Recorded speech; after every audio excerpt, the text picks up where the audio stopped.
খাল খনন কর্মসূচি একটি বিপ্লব ও আন্দোলনের অংশ, যা শহীদ প্রেসিডেন্ট জিয়াউর রহমান প্রায় ৪৫ বছর আগে শুরু করেছিলেন।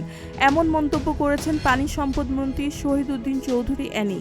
তিনি বলেন, এটি সরকারের নির্বাচনী প্রতিশ্রুতির অন্যতম গুরুত্বপূর্ণ প্রকল্প এবং অন্ত্র মন্ত্রণালয়ের সমন্বয়ের মাধ্যমে বাস্তবায়ন করা হবে।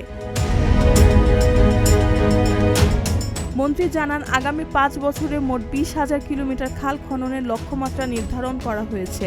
এর মধ্যে ১৮০ দিনের কর্মসূচি আওতায় প্রাথমিকভাবে ১,০০০ কিলোমিটার খাল দৃশ্যমান করার পরিকল্পনা রয়েছে। খাল খননের পাশাপাশি বৃক্ষরোপণের অভিযানও চলবে। তিনি আরও বলেন, খালের ২ পাড় শিক্ষা প্রতিষ্ঠান ও রাস্তার ধারে গাছ লাগানো হবে। আগামী ৫ বছরে ৫ কোটি করে মোট ২৫ কোটি গাছ লাগানোর পরিকল্পনা রয়েছে। জলাবদ্ধতা দূর করা, মাছ চাষ বৃদ্ধি এবং কৃষি উৎপাদন বাড়ানো এই কর্মসূচির লক্ষ্য।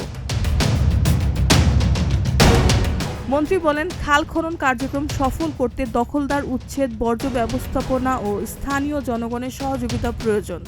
চাঁদাবাজির বিরুদ্ধে কঠোর অবস্থানের কথাও তিনি ব্যক্ত করেন। তিনি আশা প্রকাশ করেন, জনগণের অংশগ্রহণের এই প্রকল্প সফলভাবে বাস্তবায়ন সম্ভব হবে। রেহানা বেগম, প্রজন্ম ২৪।